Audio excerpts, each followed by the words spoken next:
All right, guys, welcome back to The Struggle with Candice Thompson. I am Candice Thompson. You're probably noticing I've got a two-tone background this time. I decided let's try it from the corner of the room. Usually you just get one color. Now we're switching it up. To my loyal watchers and listeners, thank you for coming back. To new listeners, podcast is where I used to have my friends come on talking about things they're struggling with. Now everyone's struggling with the same thing. So we keep it light. We talk about topical things and anything. If you have not subscribed, make sure you do that. We are on all podcast platforms and on YouTube. Started posting there. If you want to go there and watch, which you are doing right now, you can do that. Rate and review us on iTunes. And last but not least, pay it forward and tell somebody about the struggle if you are enjoying. Now I'm going to introduce my co-host, who is, PI, Mal Hall, everybody. Hey, everyone. She's right. I'm just okay. How's it going? I missed you. It's been 2 weeks, I think, since we recorded. Yeah. For our loyal listeners, I'm back. I'm sorry. If you're a new listener, get ready to hate me. I have a website, malhall.com. No need to go there. I have social media at Mal Hall on almost everything, and that's pretty decent. My YouTube is Mal Hall TV, and that's also kind of decent, fun. Candice, who is our guest? I just realized, as I'm about to introduce him, I was like, fuck, I should have double checked on his last name because I've heard it two different ways. I've heard it 2 ways, and I'm not sure which one is the correct one. Well, you got a 50-50 shot. I do. And I did win a game this week, a gambling game this week. So I'm feeling kind of lucky. So but I'm still going to fuck it up for this one. Anyway, this guy is so funny. We met at Laughing Skull in Atlanta. And he's so fucking funny, less in person, but also online. He's killing it. Give it up, everybody, for Brent Terhune. No. Oh, nailed it. Oh, did you? Yes. The other one was Terhune. Nope. No, and that's the thing. Everybody in my family says it differently, so I just had to pick one and stick with it. So as far as I'm concerned, it's Terhune. Okay, that's what I was gonna say. Terhune. Yeah, that's how it's spelled. So I was like, I'm just gonna go with how it's spelled. Mm-hmm. And I like it better. I'm not gonna lie, I like it. It sounds a little bit fancier. Terhune. What would you get? What would you get in high school / elementary school when the substitute would read the name? Read the names?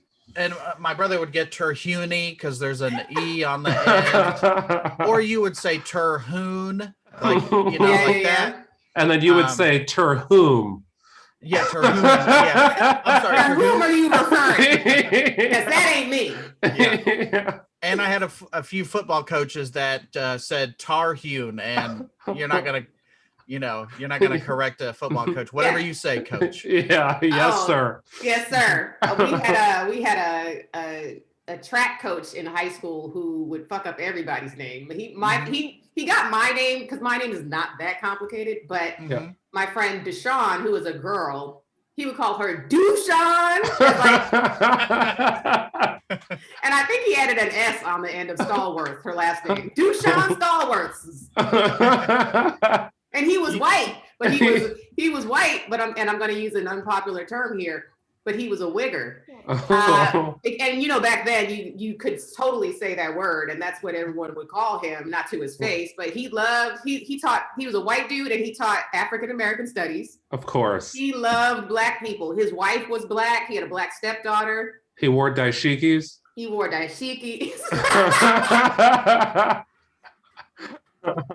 used a pick. It was everything. Yeah. Dushan, it's Dashiki Thursday. Hey, Dushan. So stupid. Brent, where could everyone find you on social media? BrentComedy.com is my website. I'm on all the social media stuff. Just type my name in, and then YouTube.com/Brent Terhune. Fantastic. Now, before we get into anything, I do want to mention that you had one of my favorite people in the world give you a really big endorsement on Twitter. Who I'm talking about? No, Malcolm I don't. Gladwell. Oh, yeah. Yeah. It's so weird when you put things on the internet. Who sees it? Anybody can see it. Yeah. And it's weird because, it's I was like, I read your book. the one book I've read in my life. I read that one. I chose you. So which one did you read? Was it the one that everyone read? Outliers. Yeah. And I read it for 10,000 hours and I'm still no better at the thing I'm trying to be good at. So. And the book didn't work, Malcolm. I'm going to give it a bad Amazon review. Turns out you actually have to practice your craft that you're trying to do, but whatever. I thought he was talking about reading the book this whole time. It was so silly. His last one I read, Talking with Strangers or Talking to Strangers. I forget which one it is, but I enjoyed that one as well. And I also really love his podcast, Revisionist History, if you haven't checked that out. I do like the podcast. Yeah, he's great. So that was fantastic.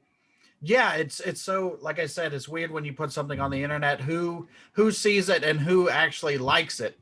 It's very bizarre, because then you're like, why am I, why does the guy from The Hangover know who I am type thing, but that's the internet.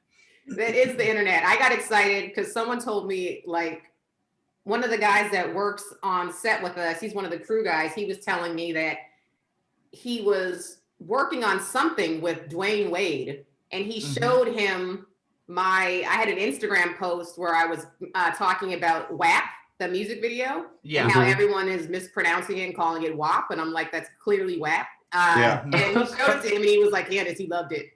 I was like, well, then why didn't he follow me and repost it if he really loved me?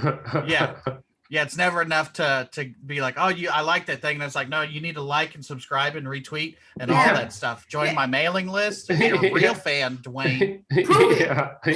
Prove it. Take the next step, Dwayne. Commit. But I think, honestly, I don't even know, because they've been celebrities for so long. Like, do they even realize that you could change my entire life with just one post? Like, they know. And they won't do it. Well, they know. I mean, Malcolm retweeted you though, didn't he? He retweets you. Yeah. Yeah. So that's great. How many followers have you gotten since he's done that?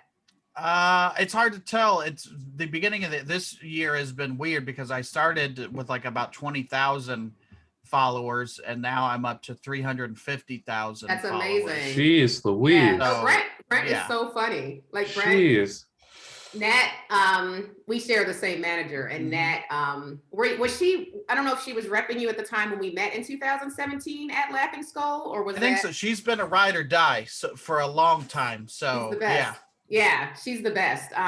So yeah, she would always talk about you, and I was like, I was so happy to finally meet you. And then, but then I saw a stand up, and I was like, I know to trust Nat, because she's one of the few like managers that's just like really about taste. Like, really, you have to be funny, and that's why it's like, you have people out here in the industry who they just want to check a box, or they know this person will get a bunch of likes, even though we don't really necessarily think they're a funny person. Really, she's not like that. And she blames, she was like, maybe you guys, she was like, I need to pick more narcissists. She was like, you guys, my problem with all my clients is they're too nice, and they're not psychopaths. She's like, that's why none of you have your own sitcoms, because you're not into yourselves enough. And I'm like, you're right. Take more selfies, goddammit. 2021's the year I turned cutthroat, so I'm telling both you guys to watch out. So it might happen on this show. I don't know. Right. So you're in Indiana, correct? Yes. And you're from there, born, raised? Yeah, Indianapolis. So, there's a couple good cities in Indiana, and Indianapolis is one of them. So yeah, I don't know if I spent any amount of time. I think I went to a football game in Indiana when I was like just out of college, but I'm from Cincinnati, so I'm like a neighbor. Yeah, that's 2 hours. I love Cincinnati. Beautiful city. How do you feel about the Skyline chili? It's not really chili, but I enjoy it. Thank you. It's like a thing you put on other things, because you don't just go to Skyline Chili and say I want chili, because it's just like cinnamon meat. Which is fine, but I'll have a burrito under that chili. It is more of a sauce. I agree 100%. Yeah. I know, Mal, you haven't, because you don't eat meat, and I don't eat meat anymore. But when we first moved there to Cincinnati from New York, when we were kids, and my family, everyone kept telling my dad, you have to, when you go, get the Skyline chili. Mhm. So it was the first meal that we ate as a family. We we sat down in the restaurant. Everybody was like, You got out of the station wagon. They had just driven all the way from New York, dealt with traffic a few times. All the stuff on the car still. Yeah. that's like The national, Griswolds. national Lampoons. We didn't even go home first. We just went straight to the restaurant, straight to Skyline. Shouldn't We we started see our moving new stuff house? in. Yeah. Yeah. We live at Skyline now. Yeah, that's where we are now, guys. You can just, what's the mailing address here? So did you enjoy Skyline then? No, Brent. No? No, and here's the thing is, and I think Skyline works for people who don't know what good food is. Yeah. I think to them, they'll be like, oh, this is amazing. But we came from New York. Like, we came from where good food is everywhere. So it's like, and I could see how people who haven't tried any other real chili to think that, oh yeah, this is good chili, but it's very watery. It is, and like you said cinnamon, and they put cocoa in there. They put whatever that tastes. That's cocoa. Yeah, they put that in there. And as soon as I found that, I was like, oh, that's what disgusting to me. Yeah. So, but my dad still eats it. My dad occasionally. My sister is in Cincinnati with them, so like she monitors like what they eat because they're getting older and stuff like that. So my dad likes it, and my nephew does like it, but they don't eat it all the time. But the rest of us are no, absolutely not. It seems like the kind of food that you have to be a certain number of beers in before it tastes really delicious. There's like every city, every region sort of has that food that's like, this is so good. And it's, they put it on the postcard or whatever, but they don't tell you should have a 4 beer buzz or a 7 beer buzz first. And then it's the spot. You got to take the breathalyzer before you can even place the order. Yeah. That's you're on the cusp. Have one more beer, then you can order. Yeah. You're only at 0.12. You need to be at 0.14. And this is going to be delicious. They should just have the breathalyzer on the drive-through, just connect it to it and just breathe into it. Yeah. I do understand that right now that would be dangerous with COVID, but maybe after, give it a few and then we'll install it. You're only allowed to order in the drive-through too. Correct. So you have to drive your car and then blow into this tube. Here we are promoting drunk driving, guys. To get some Skyline. Did you ever have Gold Star? I just had, before we move on. I had that too. And that's because then other people in Cincinnati were like, you got to go to Gold Star. To compare. I've only been there once, so I can't tell you yes or no, but I know I'll go back if I'm there, but But, and if you had to pick one or the other? I don't know. Skyline's the one I've had the most, so probably that one. But, then after that, I would just choose my mom's chili. I would choose good chili. Yeah, it goes mom's spaghetti, and then put it on the sweater, so. Yeah, it is. Mal, you have to see it. They have something there called a 3-way where they put the chili on top of spaghetti. Oh yeah, I've seen. I've when we used to tour, I would watch. Diners, drive-ins, and dives for hours at a time to kill days. I'm well aware of what they do. Yeah. It's like, I don't know if I condone it or agree with it, but I'm aware of it. And I'm aware of it. And I don't know if you guys, if you have Skyline in Cincinnati, but in Indiana, the state bird is a tenderloin, it'd be like a pork tenderloin, which I don't know how to describe it, but it's like a big fried piece of, I think, of course, pork or whatever, but if you Google like Indiana tenderloin, and the thing is literally this big, but then the bun is right in the middle. So it's like the bread you have to cut it up and you get a bunch of sandwiches out. Oh wow. Indiana it looks like fair food. Yeah, essentially, but that's at a restaurant. Oh my. That's like 24/7. Yeah. Like they give it out as you cross over the state line. They give it out to all the cars. Yeah. So that's kind of the like the Indiana food, I guess. That or like just ranch dressing would be, which I don't like. I know, like if somebody saw me, they'd be like, "That guy likes ranch." I don't like ranch. That's the other thing, that it just ranch just shows up in Indiana. Yeah. Whatever you order, they're like, "Here's your ranch." You're like, this is ice water. You know, that's actually a hate crime if someone miscondiments you. You know, Yeah. like I Did do you not. just assume my condiment? Yeah. You can't misgender and you can't miscondiment. You know, Yeah. I I identify. I love barbecue sauce. Yeah. Okay. Barbecue sauce. That's it. Yeah. Yeah. I identify as honey mustard. God damn it. What is it about me that screams aioli? Explain that to me. Yeah. Oh my God, you guys. Since we're talking about chili, the Super Bowl just happened on Sunday. Last Was weekend. that Sunday? Yeah. No, Okay. First, to let you know how completely removed I am from sports, especially now during the pandemic. Like, especially now. I was removed before, and now it's even worse. But I asked Mal if he could podcast on Sunday, and he goes, "No, football day." I still had no idea that it was a Super Bowl. Even after you text me, it still didn't dawn on me that was the Super Bowl. I found out like 2 days later. Oh, that's football. He was talking about. Brent, did you watch it? No, the past couple of years I've not even didn't see a play, didn't watch a commercial.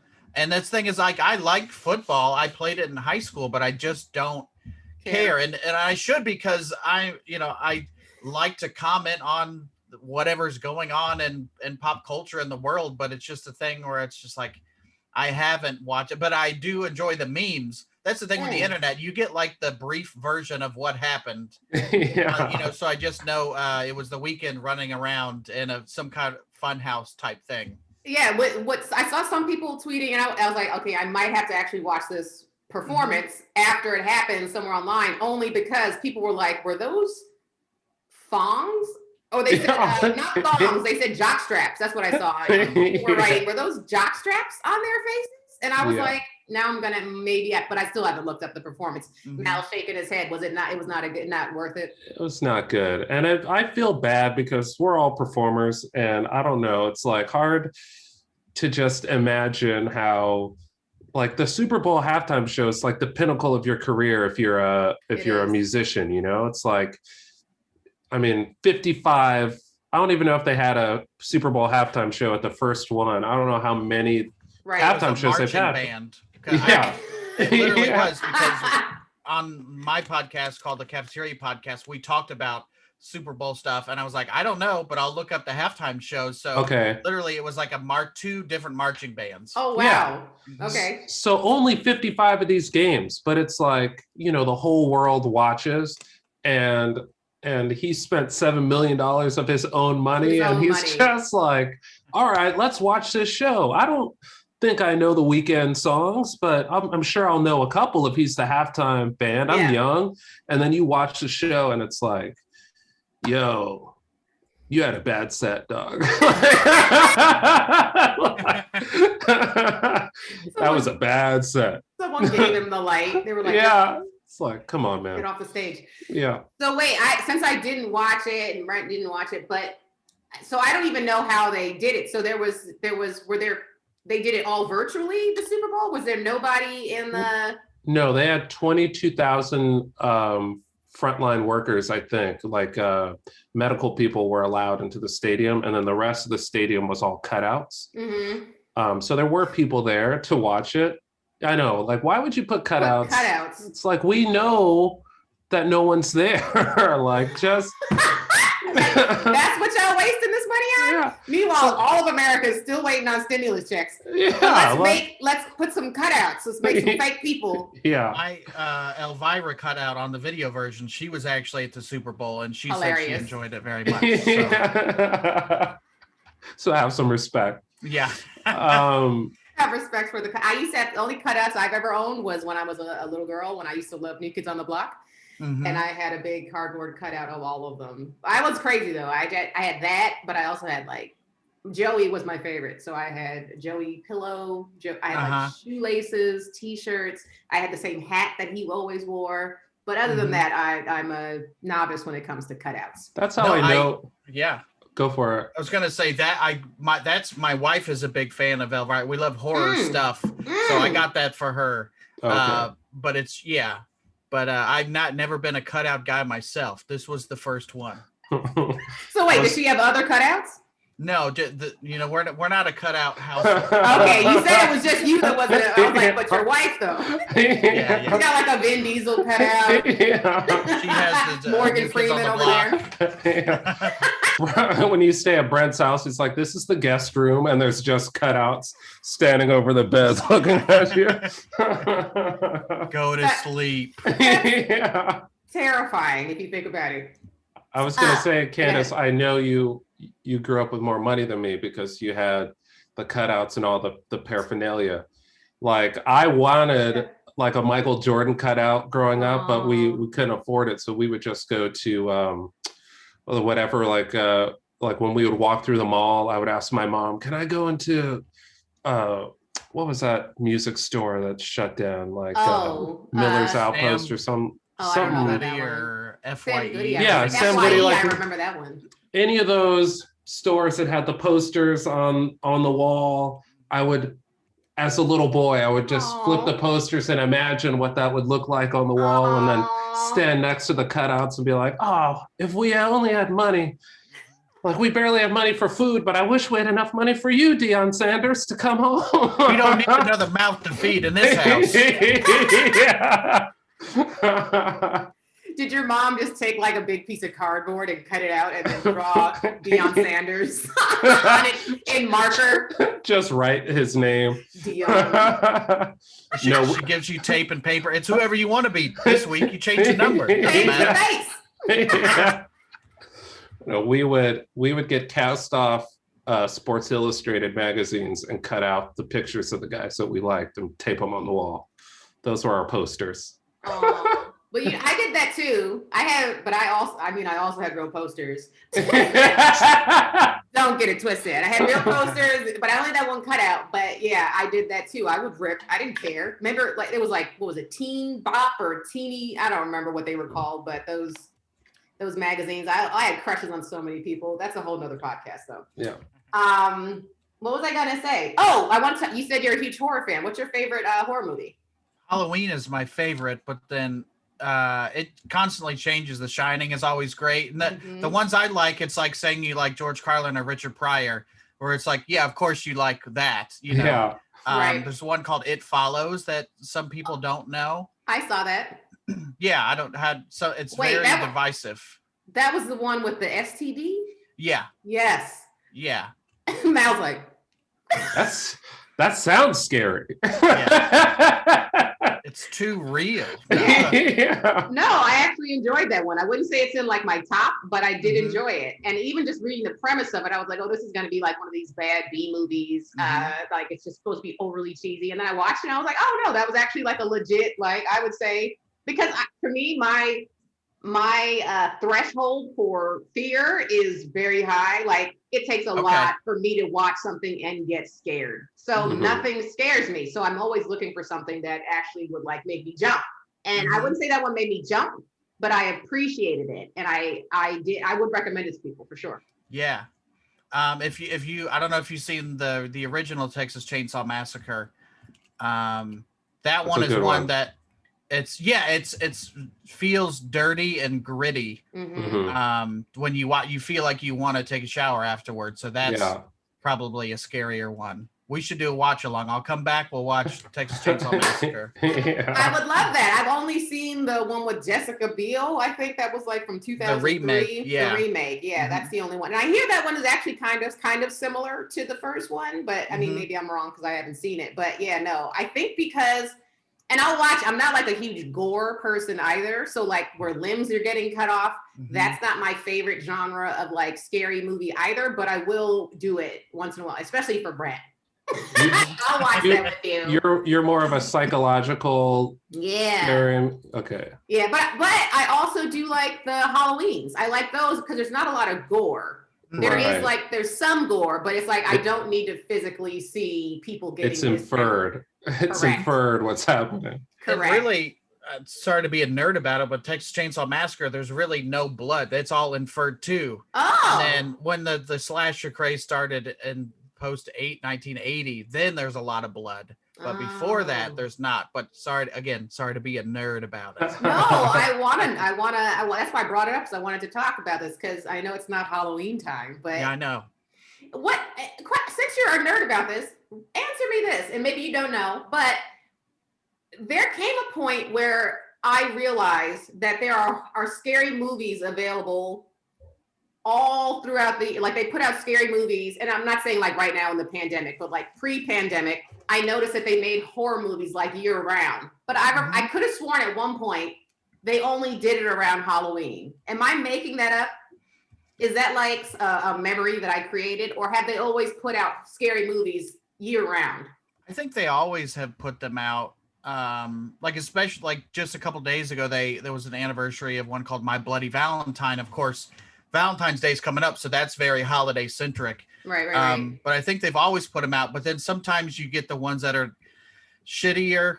Like you'll get a May release, maybe. And not saying May horror movies are bad, but it's like, if I were putting on a movie, I would wait till Halloween when everybody is kind of on board with seeing a horror movie. Yeah. Unless it's like the Scary Valentine one where it's a theme, Right. Like they could put out right now, since it's Black History Month. They could... I had a bad dream.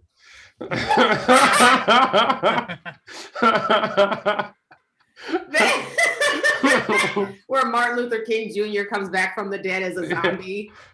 Or they could just put out a documentary about the 60s.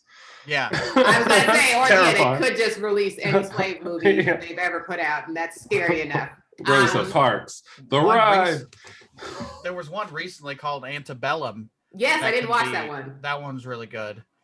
Yeah, I heard mixed reviews about it, so I didn't watch it. But now it's on Hulu, so I might check it out.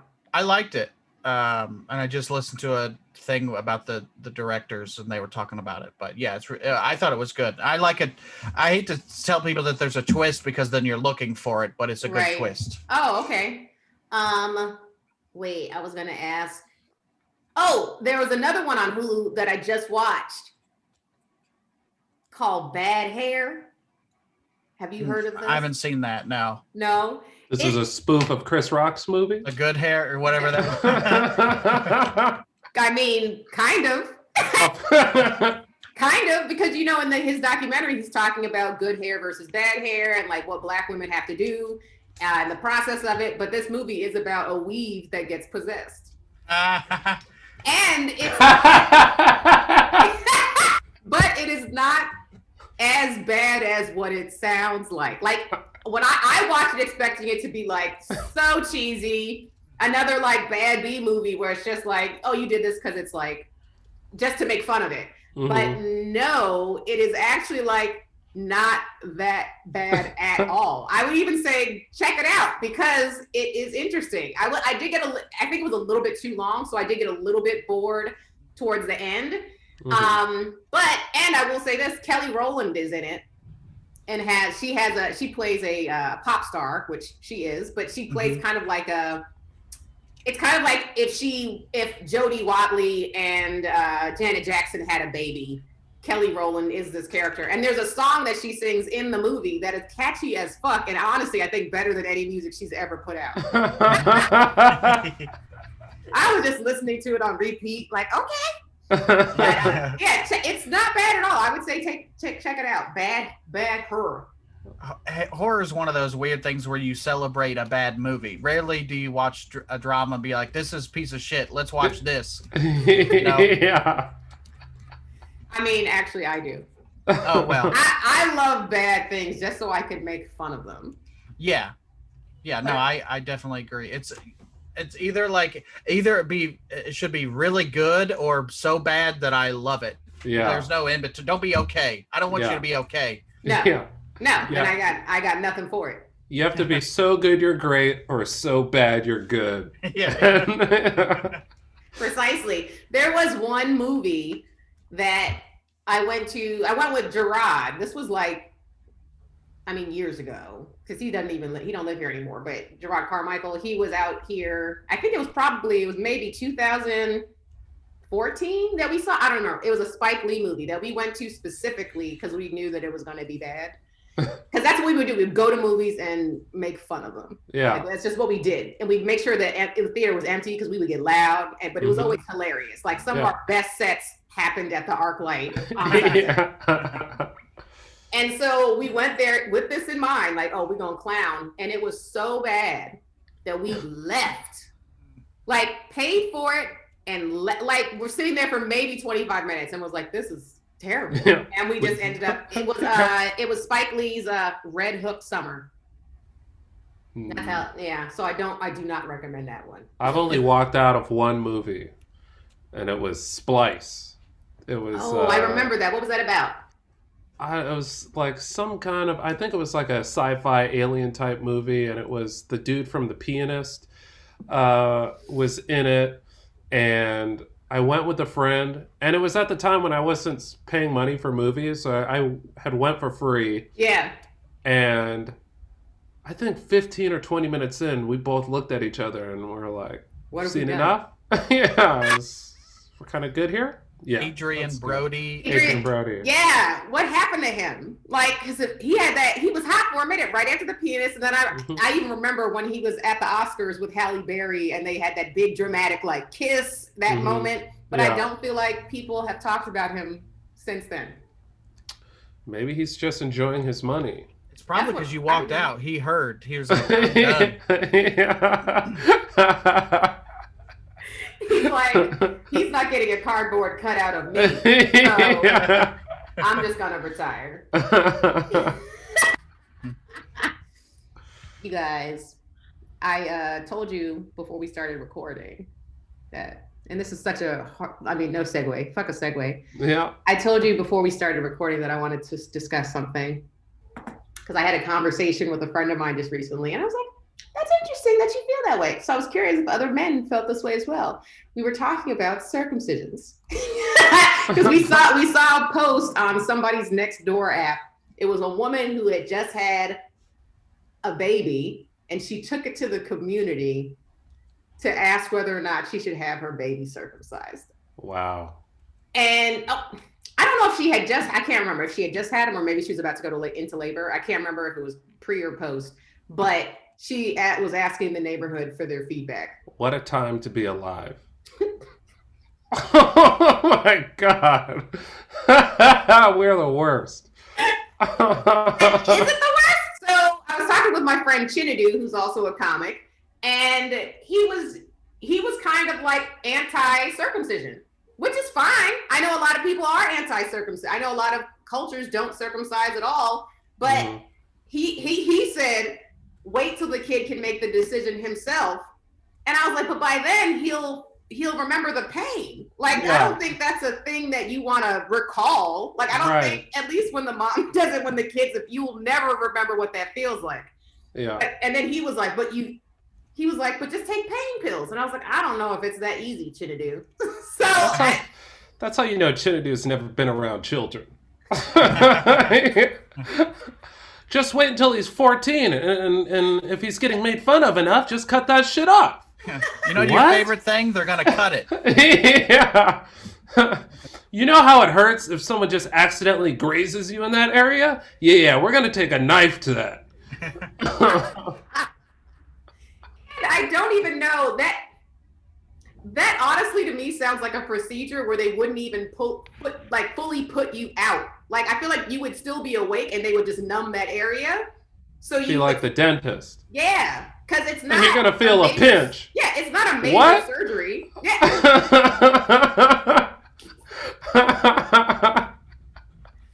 And then they give you like a sucker at the end. Yeah, like, you're a good boy. Like, this is not I just typed in adult circumcision. It says usually prices range from $1,500 to $3,000. Wow. Depending on where you live. Type of anesthesia, so I guess there's some sort of numbness there, but it's just so weird to pay $1,500 to to have. It's like paying a parking ticket. That's not fun. That's not what you want to spend your money on. No, Yeah. no, to get maimed. It's like, hold on, should I put a down payment on this car that I really need, Yeah. or Yeah. get rid of this extra skin? Get rid of this 1/4 of an inch of skin. Yeah, so I want either. 1/4 of an inch. Ugh. Yeah. That's pretty generous. Some people Right, here. like, I can't spell it. I gotta take all the inch I can get. Yeah. Wait, so let's say go back to your 10-year-old selves. Mm-hmm. If your mom had come to you and been like, you guys, I'm giving you an option to keep your foreskin, or we can get rid of it so you can just feel more comfortable because everyone else doesn't have it. Would you have kept it, or would you have done the surgery? I don't care who answers first. I think I would have been like, wait, no one else has this? Like, what the fuck? We're not looking at each other's dicks every day. Like, I didn't. Like, huh? How much does this cost? You have cut off my foreskin money, but you don't have cut out money? What the hell, Ma? I'm talking cut out, not cut off. Yeah. Got cut off money, but not cut out. Yeah. It's I've never people. You always hear the story of like, oh, I was in a locker room, and then I've never been like naked in a locker room. It was all like, I don't know if times had changed, or it was like, you're naked in front of other people. But that's never been a concern of mine. Yeah. Even playing sports too. I never showered with other people, so it's kind of like, Yeah. I don't know what my teammates' dicks look like, and you know what? That's all right. The thing is, I have a pretty good guess. I can guess. Like, yeah. There's only 2 options of what's happening. And it's not affecting our play on the court, so it's fine. And your jump shot's a little weak there, so we're going to need you to get a little procedure done. I think something's holding you down. Yeah, your vertical leap could be a little bit better. Sell these candy bars. Hi, I am raising money for a circumcision. Would you like a Butterfinger? It costs $2,800. He's got a little like it's a thermometer that he puts in with the markers. Or no, it's got to be a penis. Yeah. I'm picturing a little kid walking door to door, and he's got a picture of his on a candy bar box. Yeah. And it's always the dad that answers the door and then makes fun of this kid for having a foreskin and gives him no money. I'll buy candy, but please don't put it towards. Yeah.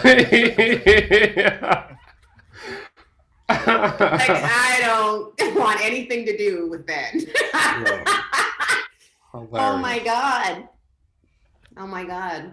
I wonder if they charge, because you said 1,500 to 3,000, and I'm like, is it more for a bigger dick? Is that what it is? Like the more skin that they use, like a pay per inch or centimeter type thing? I don't know. I guess I'll have to do my own research. Yeah, Brent, put that in your search history. Yeah, okay. Your wife's gonna be like, I just did it. It said you have nothing to worry about. Well, now I'm seeing other figures of 2,300. I don't know. I think the internet's lying. I'm not trusting the internet anymore. yeah. Oh, this is what did it for you? Yes. Trusting everything I found on there up until this moment, and now I'm a little dubious. The price depends on what kind of anesthesia you want. So if you're gonna go with actual anesthesia, you're gonna go 2,300. Or we got a stick that we found in the backyard and a shot of whiskey. They're That's like, the how Civil badly War do- package. Yeah, the Civil War package. Can you imagine somebody just like if they're getting surgery during the Civil War and he's like, you know what, go ahead and circumcise it. I'm here already. Yeah. Let's just get it done. Let's get the whole package. I'm already here. Yeah. 2 birds with 1 stone. Oh my god. Because they're cutting with a stone. They didn't have. Who knew? This was such a good thing to bring up. I'm so happy I brought up circumcision. I've only seen an uncircumcised penis once in real life, and I don't even know if it's uncircumcised because it looks to me just like a regular. The guy swears that it's uncircumcised, and I'm like, it looks just like a regular. So I don't know if someone lied to him and told him he was uncircumcised, or it just looks, because it doesn't look anything like what I've seen on the interweb. Because that's what I do before I go to bed is I search uncircumcised dick. Yeah. That's the background on my phone, actually. So.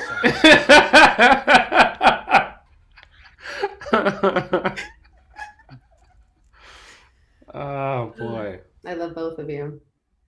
I put for the topics, and I don't know if you guys had time to watch, but the Britney Spears documentary. Did you watch it, Brent? I did, and I was gonna watch it, but then you listed as a topic, so I was like, okay, there's my reason to watch it. Oh, good. Which I wanted to anyway, but it was like, yeah. Okay, here, I'll put it on the list. It just jumped to the top. Yay! And I know, Mal, you didn't. I did not. Um, What is it about? How is it? So interestingly enough, so we've all know Britney's had some issues, like with her dad. Her dad, yeah, we've been seeing her like spiral since like 2007, and then like it's just been a roller coaster. Like sometimes she's okay, she was doing that Vegas residency, and then sometimes you're like, what's going on? And I'm not like a huge Britney person, like I don't follow her on Instagram or anything like that, but there are 2 comics that I know, I don't know if you guys have ever met them before, that are actually in the documentary, Tess Barker and Barbara Gray. I've known them for years. We like came up doing open mics together and shit. But they had started noticing her. Britney was posting some kind of like, not alarming, but it was like she was crying out for help on her Instagram, and they started noticing it. And they were like, let's start a podcast to do like some investigation and try to like help Britney. So they started doing this podcast, and it gained a lot of traction.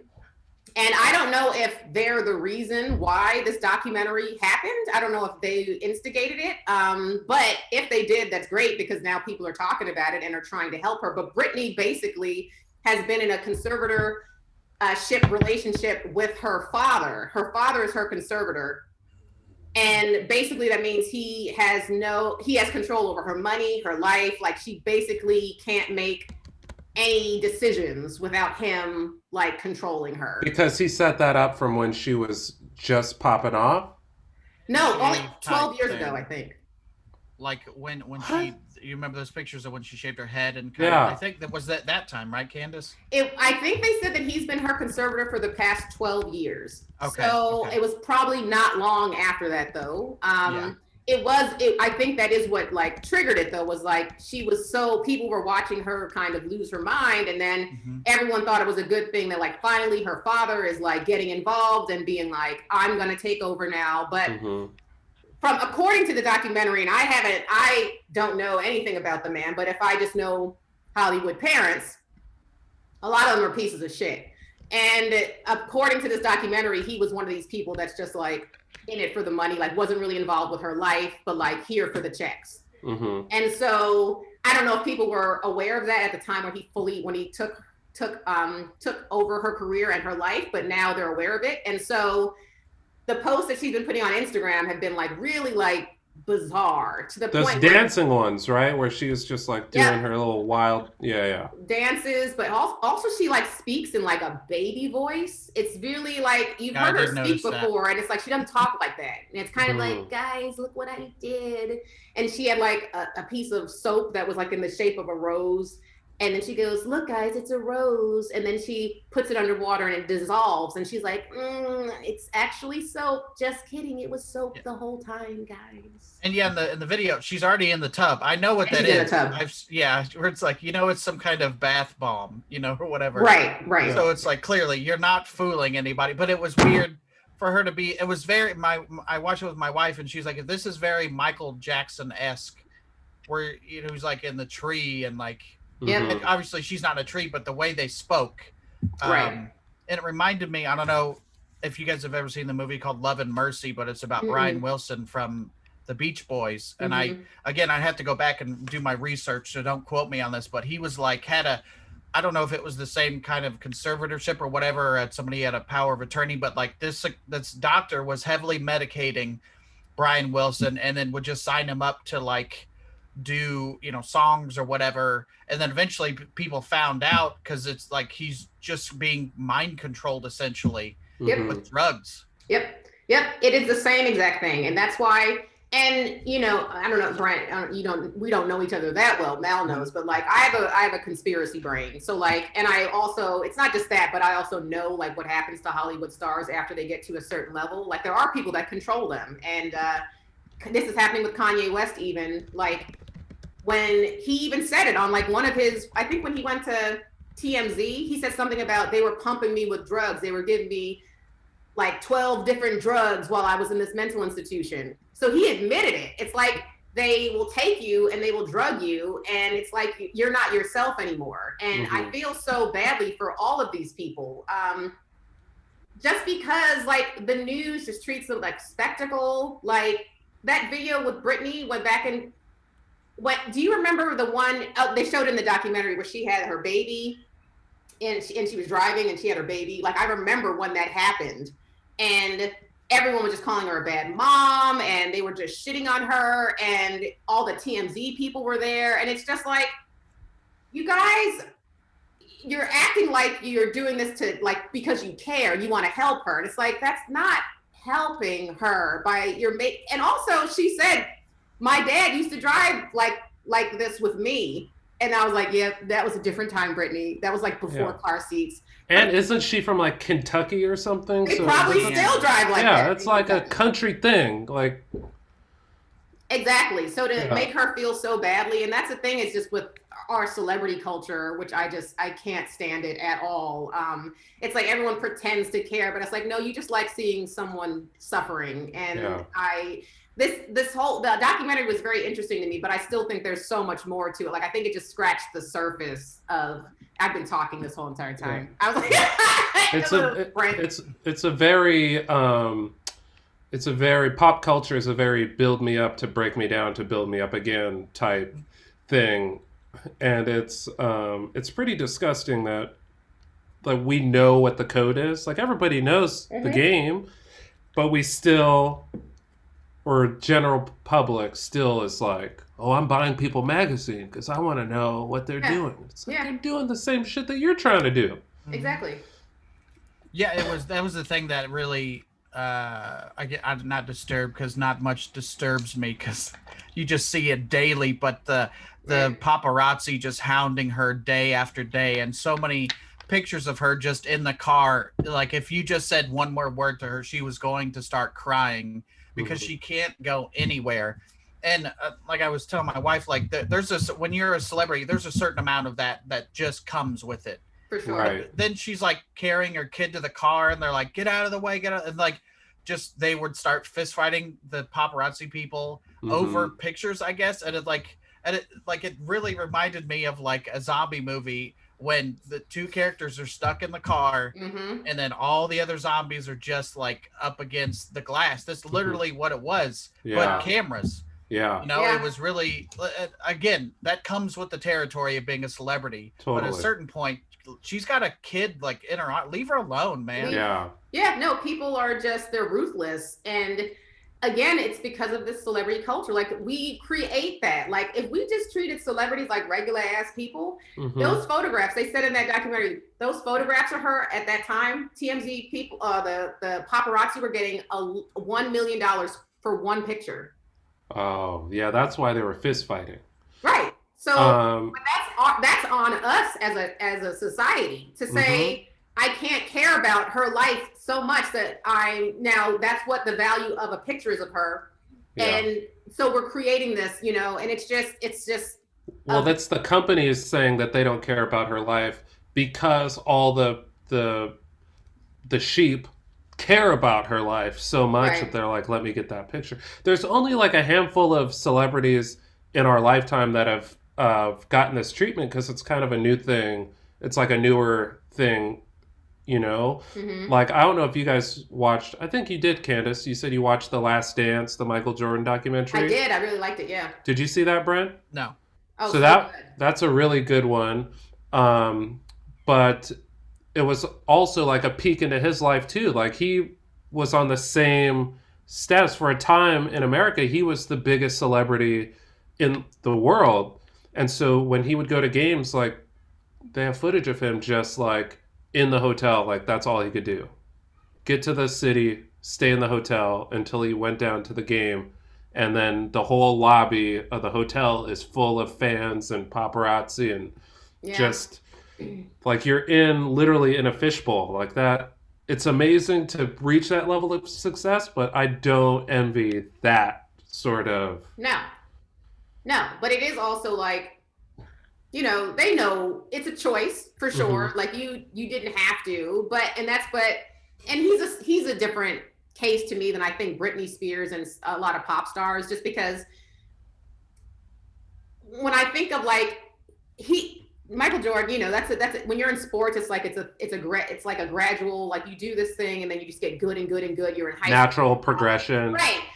And I'm not saying that pop stars aren't cultivated like that, but they're so young. A lot of so young when they showed a clip of Britney Spears on Star Search when she was like 10 years old. Yeah, and so you're at that point, it's like her parents should have been making all the decisions for her. But then they get to a point where it's just like, it gets so out of control. And I can't help but think, but like, where were your parents? Like what? And I see this all the time when I go on lots and I just see lines of kids going into auditions. And I'm just like, and I know how awful this industry is. And I know what they do to kids and just people in general. Yeah. And I just look and I'm just like, oh man, like where are the parents at? Like, what are you signing your kids up for? I mean, also, we do need a little boy for this film, but why did your parent bring you out here? Yeah, no. We could get a small adult man to play this child role. Name me some a child actor who didn't go through years of depression. Right. It's inevitable with this business. And I mean, people, for the documentary, they were talking about like all the people that were like protesting. There were actually people like protesting because I think her conservatorship right now is on trial. Like they're debating whether or not it should be overturned and that she should be free from her father. That's fucked up. What? The trial? Isn't she an adult? Well, that's the whole thing is she does not have agency anymore in her career. So I think what triggered this trial was that she said, I'm not going to perform and make any more money until I'm free from this thing. Yeah.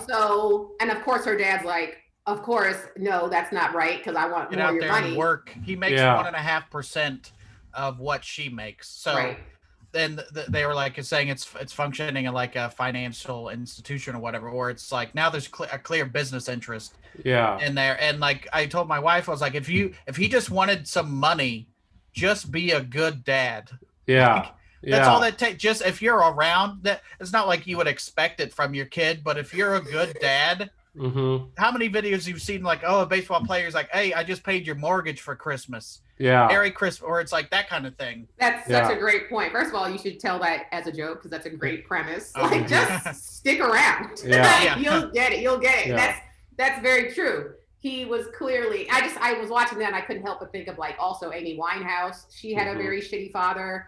And I don't know. Right now, it's like it's pending, like with the trial, so we don't know whether or not what's going to happen. But I just found out. I don't know if you guys know who Prentice Penny is, but Prentice Penny is he's a showrunner. He is one of the people behind Insecure and a bunch of other shows and movies. but his mother is the one presiding over the trial. So his mother is going to be the one that decides whether or not. So it's a judge trial, not a jury trial. Yeah. Because that would be tough. A jury of peers or her peers. Like, who the fuck is sitting in that box? A bunch of Britney fans. Yeah. A bunch of women in crop tops talking about, no, we free Britney. Yeah. Or the scarier one, a bunch of dads that also slave their kids out for 1%.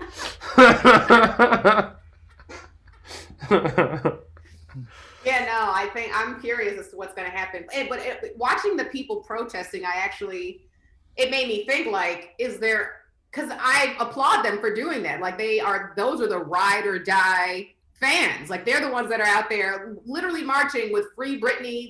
There's merch. Mm-hmm. And I was like, man, and you know how many fans she had, but still it was only like 30, 50 people outside. Yeah. And I'm like, where are her fans? That just shows you how surface everyone is. Like, they'll like you when it's cool to like you, but when the shit hits the fan, are they really fans? Are you there to help me, or are you there just for spectacle? And it's just sad. That makes me think of that. I didn't know there were protesters out front of the courtroom, but that makes me think of that Sebastian joke where he's like, you don't got a job? Like, why are you out here? Justice for Lindsay. He's like, why don't you have a job? You're doing arts and crafts and then walking out here in front of this courtroom for me? Like, go to work. I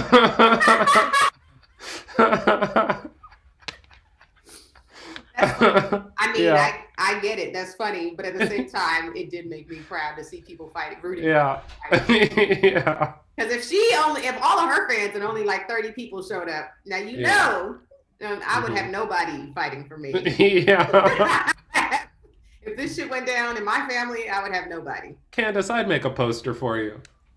But like an 8.5 by 11, like computer paper. Poster board's expensive now, so it would have it would be a letter that I received from somewhere else. I would just write on the back. It would just be an Amazon box that you. Let's do a cutout callback. Mal would just make a cutout of himself and put it out in front of the courthouse. Yeah. With a free Candice.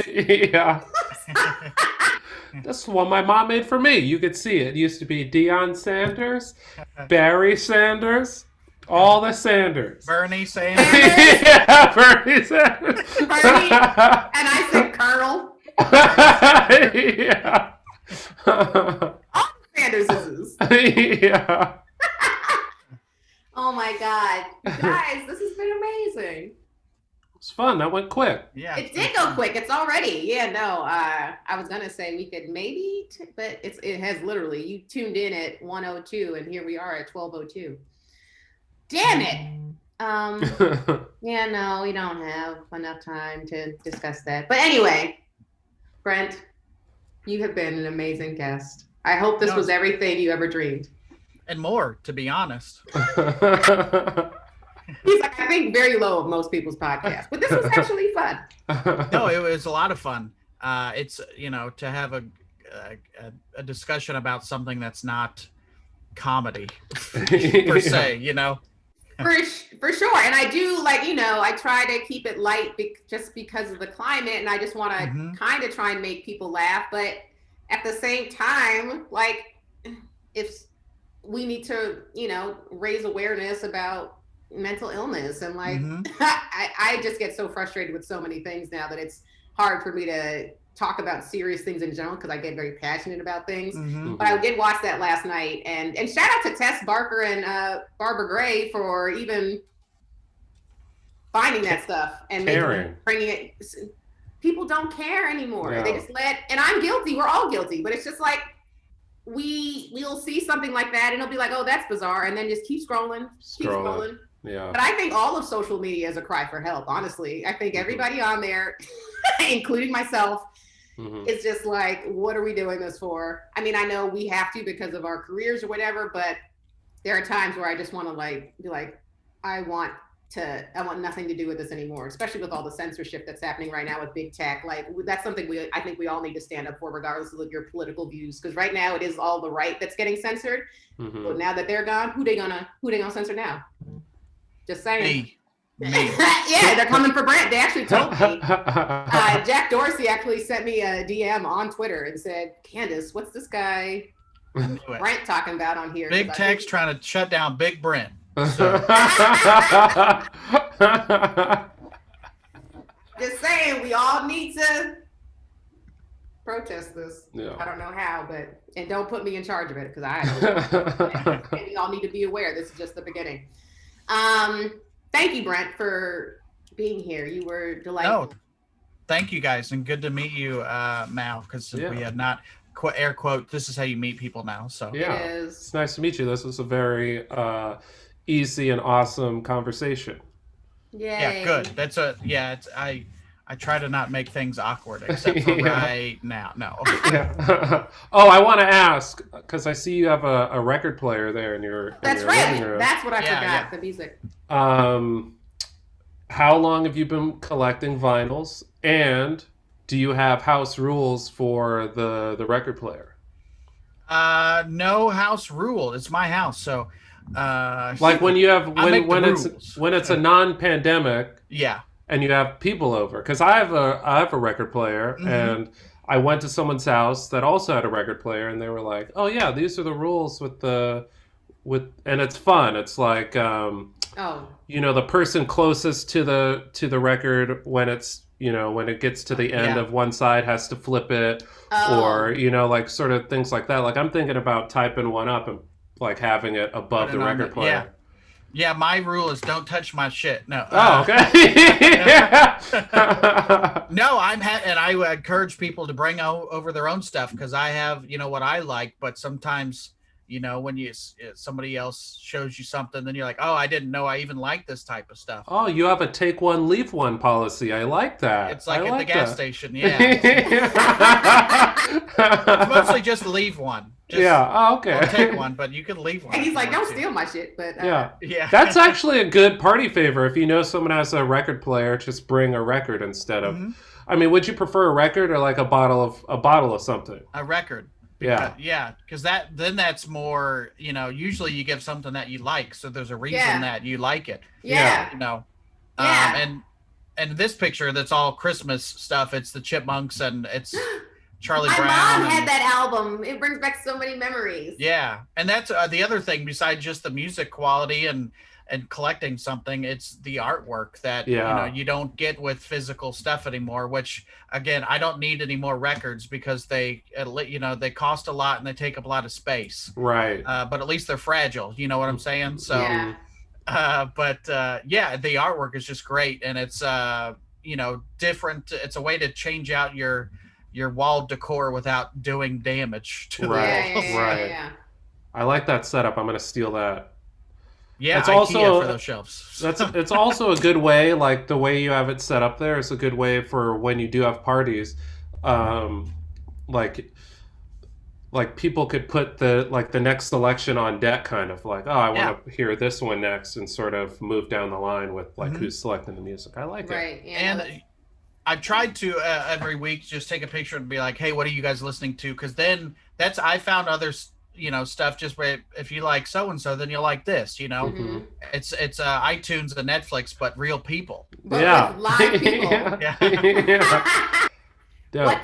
What's the painting over the record player? It is my wife and I found it at a flea market, but it's I couldn't find anything, and then somebody was like, oh, that's a Beatles cartoon poster. So it is the Beatles, but they are real Beetle. It's like they're actual Beatles. Like yeah. And there's a date on it, and I tried to look it up, and it's I've not found anything, and I need to go back and find that post because I screenshotted it. But it was one of those things where you find it, and then you search it on eBay or online to learn something about it, and I couldn't find anything about it. And that's the stuff I like, is like I've never seen that since. Yeah, that's so dope. So it's a one of a kind. That's cool. Probably not, but hopefully it is, so I can sell it on eBay and stop doing comedy. No. We're looking for a way out. Bitcoin. Get some Bitcoin. Yeah. I can't. Then they have Dogecoin or whatever. I can't wait till like they'll be like, "Yo, you get that weenie coin? Yeah. You can make up your own money, just whatever." I'm on Ween coin right now. Right, one more time. Where can people? Oh wait, really quick. Tell people what your podcast is about and where they can find it, and then tell us where we can find you on social media. I do 2 different ones. One is called The Field Trip with Brent Terhune, and that's me and a rotating cast of characters. And it's very much topic based. So if you kind of like the Britney talk, it's kind of like that. And in the sense of like we had one recently was celebrity demands. So if you ever want to know that Mariah Carey liked to cuddle with a bunch of puppies in every city before she went on, that kind of thing. Oh, wow. I didn't find anything about Britney. Maybe there is. Mhm. We did one on parody religions. So the Church of the Flying Spaghetti Monster is a real church. Wow. Yeah, raw men. That's what they say is raw men. Somebody took the time to write a whole thing for the Church of the Flying Spaghetti Monster. Stuff like that. So Hilarious. I'd like to take a topic and do a deep dive, and then I do one with Ryan Niemiller from America's Got Oh Talent. Yeah. And Johnny LaQuasto from WWE. I know Johnny. Yeah. Yeah. So that's a topic-based one as well, but we all take a different topic. So like one we just had, I said, what are your grandparents' memories? And we spent the whole time talking about our grandparents and how my grandpa's name was James, but he told strangers it was Murphy. For some reason, he was all into identity theft before it was a real thing. Hilarious. Yeah. That's so dope. So you guys make sure you go to his podcast and subscribe. And one more time, where can people find you online? BrentComedy.com for all the links to all my stuff. Perfect. Mal, one more time, where can people unfollow you? Unfollow me at Mal Hall on all social medias and Mal Hall TV on YouTube. Just unsubscribe, please. And I am Jokes by Candice on all social media. If you have not subscribed, make sure you do this. Also on YouTube, if you want to watch the videos there, I'll be posting this when I do post this episode. And then rate and review us on iTunes. And last but not least, tell somebody about it if you are listening to The Struggle and enjoying it. Pay it forward. Till next time, guys. Bye. Bye. Bye. Yeah.